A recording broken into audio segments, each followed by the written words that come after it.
తెలంగాణలో phone tapping వ్యవహారం కేసులో సిట్ దూకుడు పెంచింది. హైదరాబాద్ జూబ్లీ హిల్స్ పోలీస్ స్టేషన్లో ప్రణీత్ రావు విచారణ ముగిసింది. 5 గంటల పాటు ప్రణీత్ రావును సిట్ అధికారులు విచారించారు. బాధితుల స్టేట్మెంట్ ఆధారంగా ప్రణీత్ రావును సిట్ బృందం ప్రశ్నించినట్లు తెలుస్తుంది.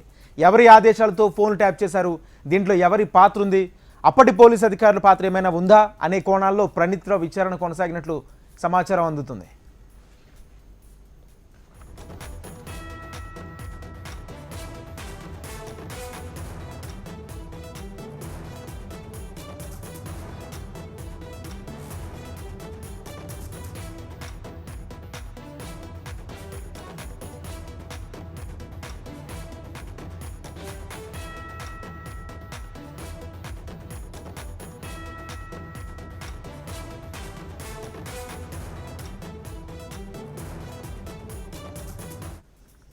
తెలంగాణ ఫోన్ ట్యాపింగ్ వ్యవహారం కేసులో సిట్ దూకుడు పెంచింది. హైదరాబాద్ జూబ్లీ హిల్స్ పోలీస్ స్టేషన్లో ప్రణీత్ రావు విచారణ ముగిసింది. 5 గంటల పాటు ప్రణీత్ రావును సిట్ అధికారులు విచారించారు. బాధితుల స్టేట్మెంట్ ఆధారంగా ప్రణీత్ రావును సిట్ బృందం ప్రశ్నించినట్లు తెలుస్తుంది. ఎవరి ఆదేశాలతో ఫోన్ ట్యాప్ చేశారు, దీంట్లో ఎవరి పాత్ర ఉంది, అప్పటి పోలీస్ అధికారుల పాత్ర ఏమైనా ఉందా అనే కోణాల్లో ప్రణీత్ రావు విచారణ కొనసాగినట్లు సమాచారం. ఇదే అంశానికి సంబంధించి పూర్తి సమాచారం మా ప్రతినిధి రమణ అందిస్తారు. రమణ, ఫోన్ ట్యాపింగ్ సంబంధించి దర్యాప్తు ముమ్మరంగా కొనసాగుతోంది.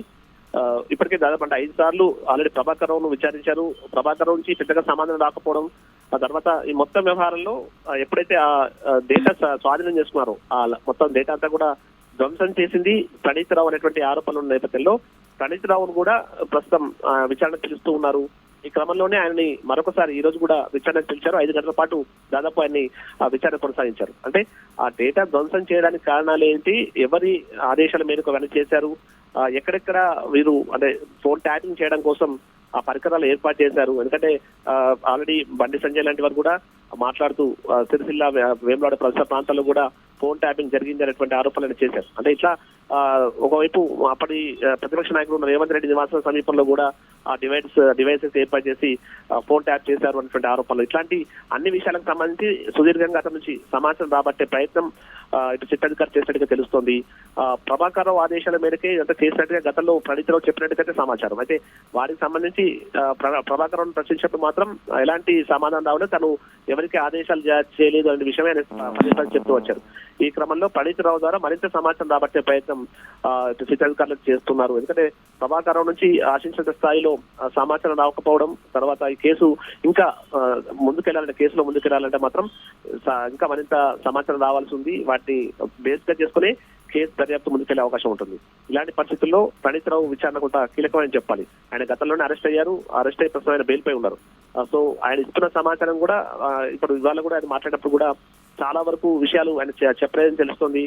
ప్రభాకర్ రావు ఆదేశాల మేరకు చేసినట్టుగైతే ఆయన ఇప్పటికే సిట్ అధికారిగా చెప్పినట్టు తెలుస్తుంది. ఏదేమైనా ఇవాళ కూడా 5 గంటల పాటు ప్రణీత్ రావును విచారించారు. ఇక మరి ప్రభాకర్ రావు సంబంధించి ఇప్పుడు ఆయన పూర్తి స్థాయిలో సహకరించలేదు కాబట్టి మళ్ళీ ఒకసారి కోర్టును ఆశ్రయిద్దాం, ఎందుకంటే ఇప్పటికే సుప్రీంకోర్టు ఆదేశాలు ఇచ్చి ఉంది ఆయన అరెస్ట్ చేయొద్దంటూ కూడా స్పష్టం చేసిన క్రమంలో అలాంటి వెసులుబాటును తొలగించాలని అతన్ని అరెస్ట్ చేయడానికి అవకాశం ఇవ్వాలంటూ కూడా ఒక కోరే అవకాశం కనిపిస్తోంది. దీనికి సంబంధించి 2-3 రోజుల్లో జరిగే ఈ మొత్తం విచారణలో ఏవైతే వివరాలు రాబట్టారో దాన్ని బేస్ గా చేసుకుని ముందుకెళ్లేందుకైతే సిట్ ప్రస్తుతం ప్రయత్నం చేస్తున్నట్టు తెలుస్తుంది. Rajendra, thank you Ramana.